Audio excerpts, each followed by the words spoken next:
Traditionnel Conseil des ministres, 25 institutions et départements ministériels de la fonction publique présentent leur rapport annuel 2021.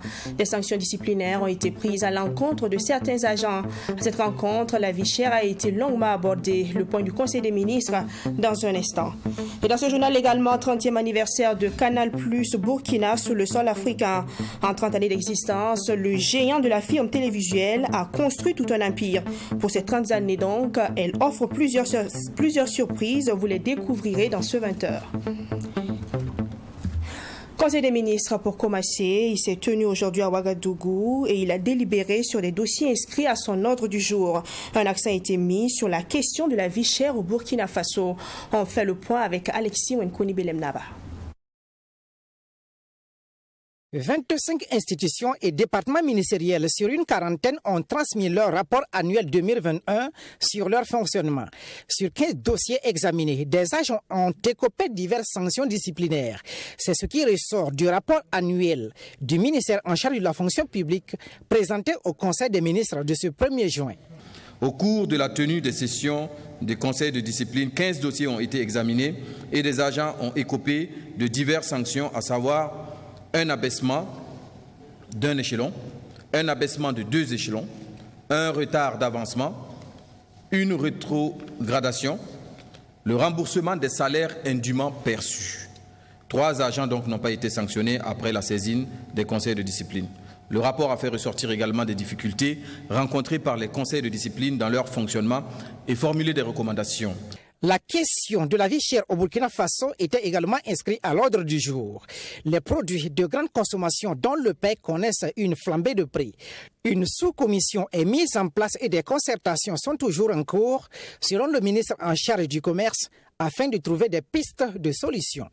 Comment réduire le prix des denrées importées, sachant qu'on n'a aucun produit qui produit ici couvre les besoins de nos consommateurs. Donc malheureusement, on est obligé de se battre des deux côtés. Comment réduire le prix de ce qui est produit, mais surtout comment réduire le prix de ce qui est importé afin de faire face à la demande. Maintenant, sur le long terme et de façon prospective, il faut voir comment réduire cette dépendance des importations. Mais comme vous le savez, ce n'est pas une question qui se règle en une année, 2. C'est des politiques qui sont mises en place, c'est des structurations, c'est des investissements et c'est la production par la suite. Des nominations sont également faites au cours de ce Conseil des ministres et au titre du ministère en charge des Affaires étrangères, un ambassadeur extraordinaire et plénipotentiaire de la République algérienne au Burkina Faso avec résidence à Ouagadougou sera nommé. Du côté du ministère en charge de la justice, 150 élèves greffiers en chef, greffiers, secrétaires de greffe et parquet et des auditeurs de justice seront recrutés dans le cadre des concours session 2021. Santé, lutte contre le tabagisme. Selon l'Organisation mondiale de la santé, le tabagisme constitue la 2e cause de décès dans le monde, avec 6 millions de morts par an, dont 600 000 non-fumeurs. Un chiffre qui pourrait atteindre 8 millions d'ici à 2030. Au Burkina Faso, selon le rapport 2017 de Tobacco Atlas, 4 800 personnes meurent du tabac, dont 1 300 non-fumeurs. Le 31 mai dernier, à l'occasion de la Journée mondiale sans tabac, le ministre de la Santé a invité les populations, notamment les fumeurs, à se démarquer de la consommation du tabac pour préserver leur santé et l'environnement. Maxime Jean Bambara. Selon le rapport 2017 de Tobacco Atlas, le tabac tue 4 800 personnes par an, dont 1 300 non-fumeurs au Burkina Faso. Du côté de l'Organisation mondiale de la santé, le tabagisme est considéré comme la 2e cause de décès dans le monde, avec plus de 6 millions de morts par an, dont plus de 600 000 non-fumeurs.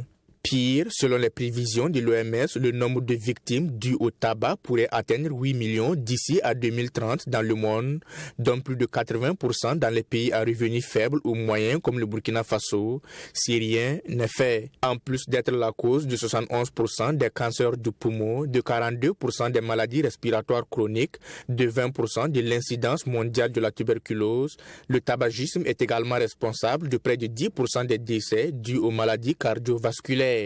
Le tabac se révèle donc comme un véritable bourreau pour les fumeurs, exposés également au risque de stérilité. En Afrique, plus de 295 000 Africains meurent chaque année du tabagisme, selon le rapport du Tobacco Atlas. Dans son message à l'occasion de la Journée mondiale sans tabac commémorée chaque 31 mai, le ministre de la Santé et de l'Hygiène publique a indiqué que les sujets jeunes de 30 à 44 ans du sexe masculin sont les plus touchés, avec une prévalence de 11,5%.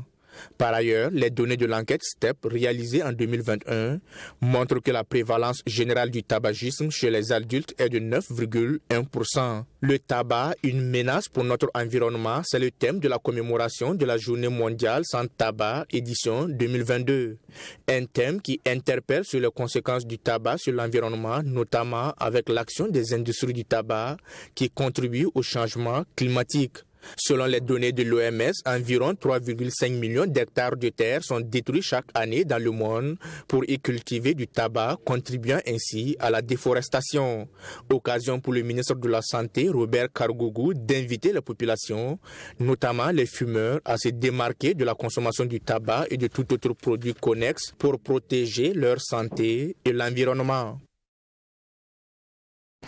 L'école doctorale des lettres, sciences humaines et communication de l'université Joseph Kizerbo a procédé ce matin à la dédicace des 2 meilleures thèses. Il s'agit de celle de Ibrahougo Kaboré du département de lettres modernes, dont les travaux ont porté sur l'analyse sémio-pragmatique des signalétiques commerciales urbaines, cas de Ouagadougou, et de Chantal Karambiri, dont la thèse est intitulée Variabilité climatique et gestion des ressources en eau dans le bassin versant du Sourou au Burkina Faso.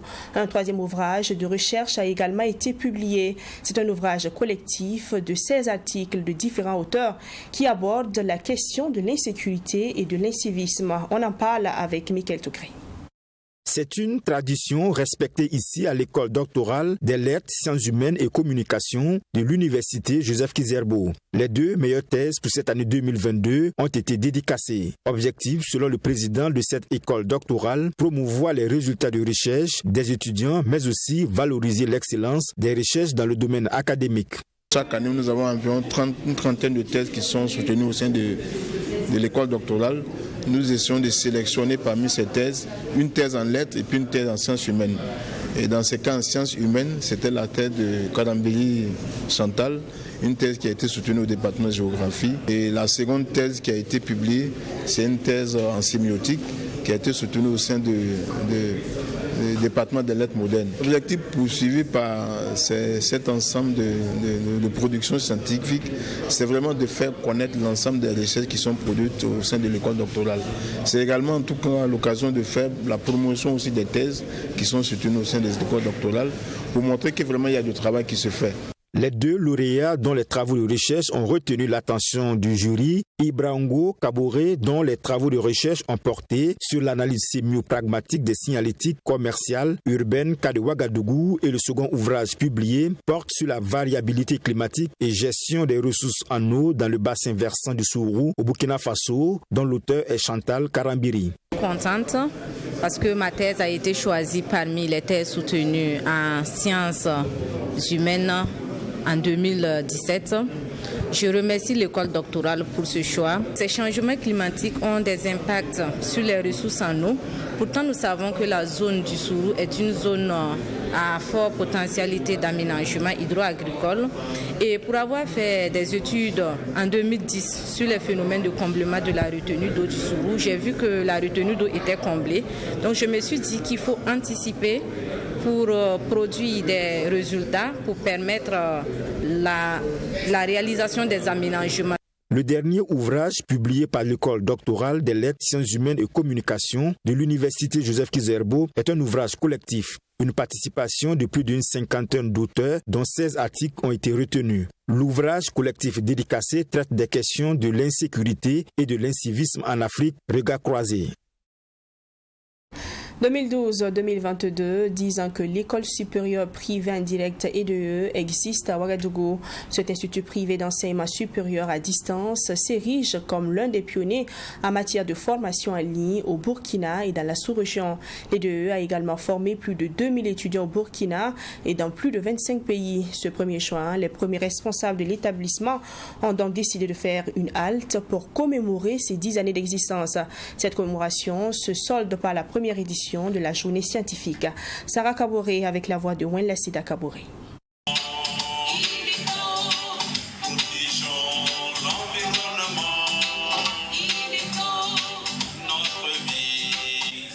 C'est dans cette ambiance conviviale que l'école supérieure privée en direct a commémoré ses 10 ans. Créée en 2012, elle s'érige comme l'une des pionnières en matière de formation à distance au Burkina Faso et dans la sous-région. Ce 1er juin, premier responsable de l'établissement, acteur de l'enseignement secondaire et de la recherche scientifique, étudiants et anciens étudiants se sont retrouvés pour commémorer cet anniversaire. En 10 ans, l'EDE a obtenu plusieurs distinctions telles que le prix Award du meilleur service en ligne et le prix de la meilleure coopération du réseautage des grandes écoles. L'école bénéficie également de l'accréditation de certains de ses diplômes par le CAMES. Et c'est un motif de satisfaction pour la directrice générale. Nous sommes à l'âge de l'adolescence, je dirais que c'est le bel âge. Et pour une structure déjà dépassée 3 ans, 5 ans, c'est une fierté. Et atteindre 10 ans, ça alors, on est vraiment fiers.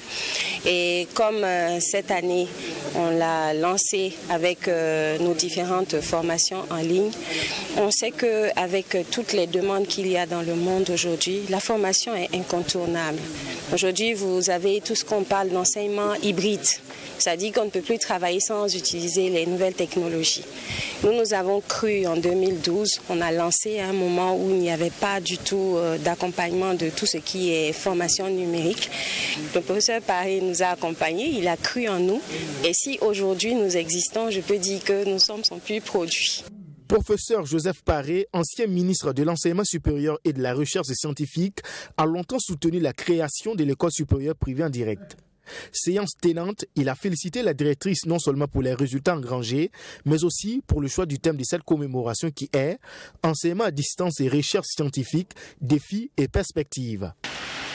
Au moment où les gens n'y pensaient pas, vous avez pensé déjà, vous avez trouvé l'attelage dans une société qui est marquée par la quête de l'excellence et du progrès. En cela, vous avez eu une vision et cette vision mérite d'être félicité parce que 10 ans, on rentre dans l'adolescence.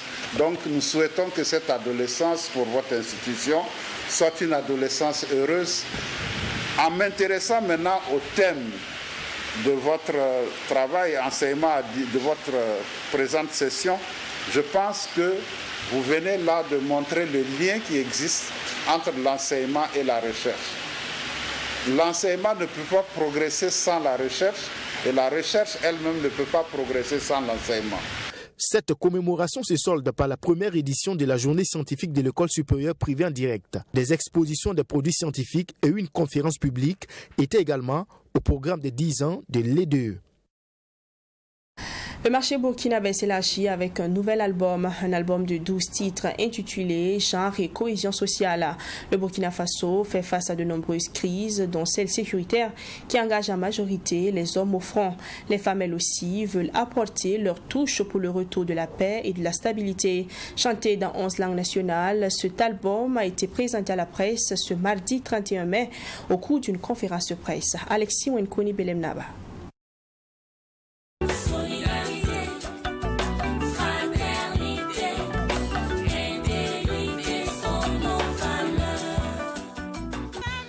C'est un album qui promet la cohésion sociale, dont un des titres est repris ici par les femmes de 11 groupes ethniques réunis au sein du groupe collectif Genre et cohésion sociale.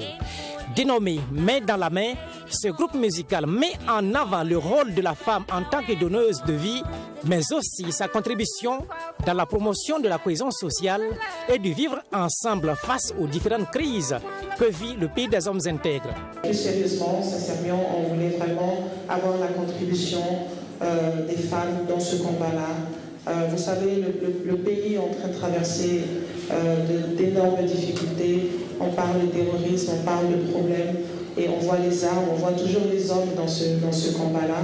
Il fallait aussi montrer que les femmes sont solidaires, à vous les hommes. Il fallait aussi montrer qu'elles sont conscientes et qu'elles se préoccupent justement de ce problème-là. La paix, la stabilité et le vivre ensemble sont chantés en 11 langues nationales burkinabées. Et le choix des langues et surtout celui des artistes et chanteuses ne sont pas fortuits. Il a été fait selon des règles et des critères bien définis. On ne les a pas sélectionnés, mais c'est ça, ce sont les archives et c'est l'histoire du Burkina. Le Burkina est regroupé en 11 grands groupes. Et donc ce sont les représentants de chaque grand groupe ethnique que nous avons pris. Tout à l'heure, quand nous allons aller sur le site, c'est également la même chose. Et au Burkina, on appelle la Miss. Et toutes les femmes qui chantent, c'est pas elles toutes qui chantent aussi en leur langue. Voilà. Pour trouver les femmes, par exemple, Bobo, qui doivent chanter en langue Bobo, c'était pas du tout facile. Cet album est produit par la maison Seydoni Productions et a bénéficié de l'accompagnement de la coopération suisse. Et comme je le disais, la Suisse a déjà découvert le produit et nous sommes en discussion pour voir qu'est-ce qu'on peut envisager pour donner beaucoup plus d'activité autour de ces initiatives-là.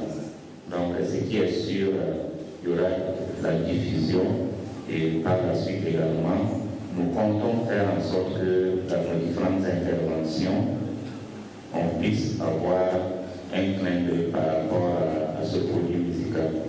Parce que comme vous le savez, la Suisse travaille dans plusieurs domaines.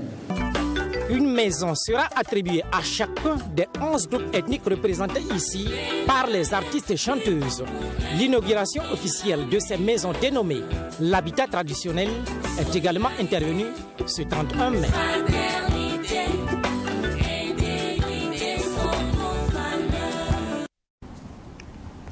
Canal Plus a 30 ans sur le continent africain. Depuis 1992, année de son arrivée en Afrique, il est devenu un acteur majeur dans le paysage médiatique burkinabé. 30 ans d'histoire pleine de richesses, de diversité et de découvertes qui, au fil des ans, a conquis plusieurs millions de ménages burkinabés. Pour célébrer ces 30 ans, Canal Plus met à la disposition de ses abonnés des surprises qu'on découvre dans cet élément de Mamidria Nakamabo.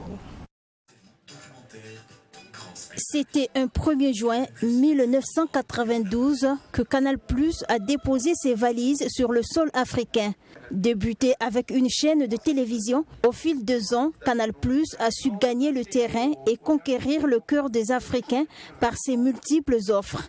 Et pour marquer d'une pierre blanche cet anniversaire, Canal Plus Burkina met à la disposition de ses abonnés un certain nombre de surprises. Des surprises qui seront mises à la disposition de tous ceux qui désirent faire partie également des abonnés de cette structure.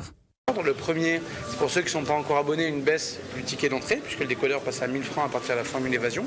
Pour ceux qui sont déjà abonnés, 30 jours à la formule supérieure, donc pendant tout le mois de juin. Donc surtout, n'hésitez pas à venir vous rabonner.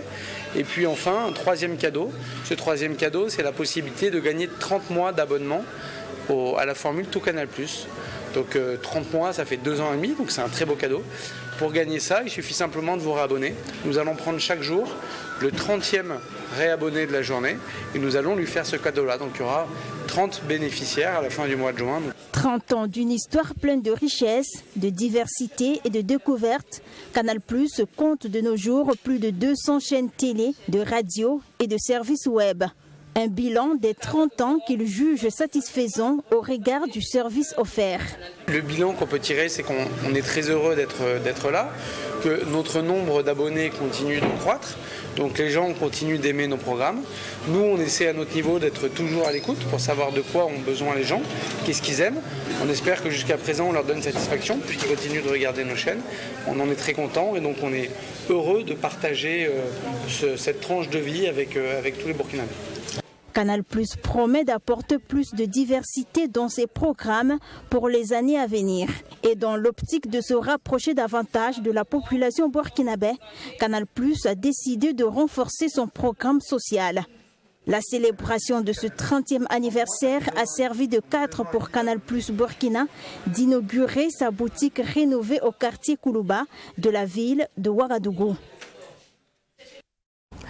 L'Union régionale des supporters des étalons du centre, en vue de consolider les liens d'amitié avec les habitants de Tangendasouri, a offert du matériel sportif à l'équipe FC Nababango.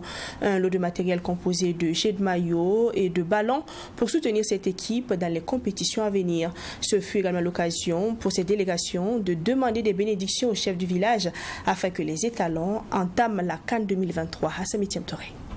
C'est au quartier Kolognaba de Tangendasouri que le président de l'UNCE Centre, accompagné d'une délégation d'au moins 8 personnes, est allé faire un don de matériel sportif. Un don composé d'un jeu de maillot et des ballons en guise de remerciement et de fidélité envers ce village qui soutient depuis plus de 10 ans les activités de l'UNCE Centre. Un ancien supporter de l'EFO qui est à Tangendasouri qui m'avait demandé des maillots pour son équipe. Donc nous avons trouvé bon aujourd'hui de venir lui rendre visite et lui donner les ballons et plus les maillots. L'attente est que, comme c'est des joueurs, c'est à eux de se montrer. De toute façon, je pense que chacun choisit son métier. S'ils ont choisi leur métier, c'est être performant, bon, pour que les équipes aussi puissent les enrôler. Et c'est FC Nababango de Kolognaba qui a bénéficié de ce matériel combien important pour eux. Selon le capitaine, ce matériel arrive à point nommé, l'équipe étant engagée dans plusieurs compétitions. On n'avait pas ces maillots, mais comme on a eu là, donc on peut dire merci, bon Dieu, on vous remercie parce que ces maillots-là vont nous servir. 2 jeux de maillots avec plus 4 ballons, c'est bon. Mais je suis sûr qu'avec ces maillots-là, peut-être que l'année prochaine ou dans peu de temps, vous allez venir nous rendre visite encore. Et ça sera plus que ça encore. Donc avec ça, on va prier le bon Dieu que l'équipe, que Dieu n'a qu'à faire avancer l'équipe, amener la paix aussi dans l'équipe pour que l'équipe avance mieux que ça. La délégation de l'UNCE Centre, en vue de consolider les liens, est allée rendre visite au chef de village. Étant un fervent supporter de l'étoile filante de Ouagadougou, celui-ci a salué les efforts des Bleus Blancs lors de cette saison sportive et a apprécié positivement la démarche de la délégation de l'UNCE Centre.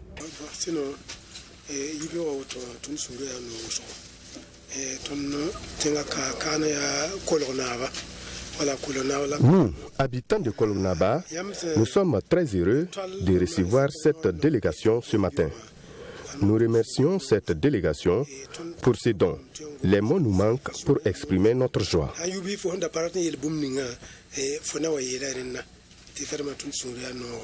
Le président et ses compagnons sont repartis de Tangendasouri avec des bénédictions et des souhaits de réussite dans leurs activités.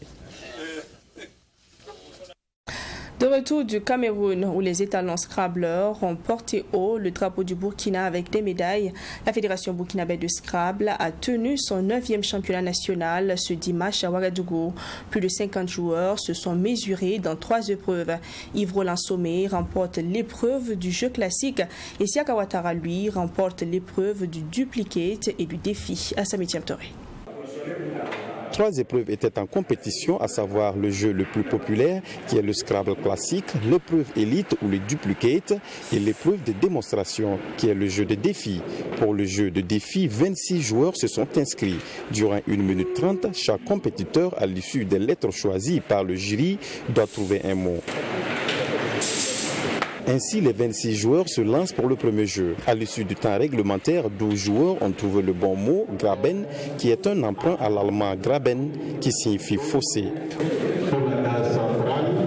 Au bout de 6 jeux, il ne reste que 3 joueurs. Pour ce jeu, il fallait trouver le mot abîmé. Et seul Siaka Ouattara a pu le faire. Il remporte cette épreuve et se dit très fier. La compétition, je peux vous dire que ça m'a favorisé. Certainement, cette année, ça a été pour moi, c'est tout. Tous les joueurs qui sont ici le mériteraient aussi. Mais Dieu m'a choisi cette année. C'est tout ce que je peux vous dire. Voilà. Nous avons presque le même niveau, hein. Ça je ne te mens pas. Mais si la chance te sourit, c'est ça quoi. Siaka Ouattara, en plus de cette épreuve, remporte le duplicate et est également en finale pour la 3e épreuve, le jeu classique. Pour ce face-à-face avec Yves Roland Sommet, il faut impérativement 2 jeux gagnants pour remporter la partie.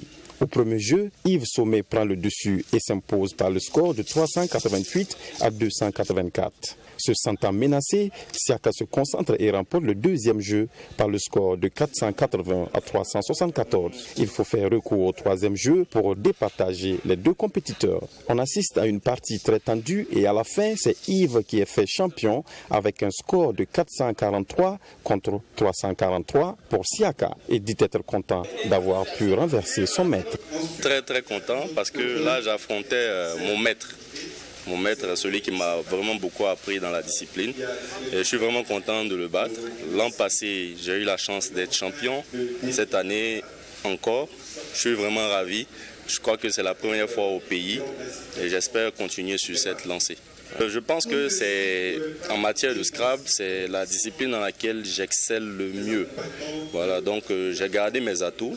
Et puis bon, quand il y a aussi de la baraka, beaucoup de chance, voilà, je pense qu'en combinant tout cela avec beaucoup de concentration et d'assiduité, Dieu merci, ça a payé. Un bilan satisfaisant pour les premiers responsables après avoir remporté des médailles il y a quelques jours au championnat d'Afrique de Scrabble francophone au Cameroun et d'avoir pu organiser le championnat national. Vraiment, c'est un bilan très satisfaisant à tous les niveaux et dans toutes les disciplines. Vous avez constaté comment ça s'est passé. Au défi au moins, vous avez vu.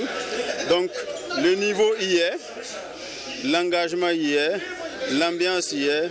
Donc, je peux dire que nous sommes très satisfaits de ce 9e championnat qui montre encore une fois de plus que le Scrabble burkinabé compte désormais sur la sphère continentale et internationale. Félicitations à la Fédération burkinabé du Scrabble, qui est l'une des premières fédérations, vous le savez, à tenir donc, en tout cas sur Paris, celui d'organiser donc le championnat national. C'est un championnat national qui arrive dans un contexte, j'allais dire, de victoire. Victoire parce que, vous le savez, la fédération a représenté dignement notre pays au championnat d'Afrique, au récent championnat d'Afrique, donc de Scrabble francophone qui s'est déroulé à Yaoundé. Justement, j'ai été donc, j'allais dire, l'œil et les oreilles de M. le ministre parce qu'il était le chef de mission, donc il a accompagné cette délégation et j'ai été donc témoin vraiment du sacre de nos représentants à cette compétition. C'est donc la fin de la saison pour la Fédération burkinabé du Scrabble et rendez-vous est donné pour la saison prochaine. Et c'est la fin de ce journal. Merci de l'avoir suivi. On se retrouve demain 20h avec de nouvelles informations. Bonsoir.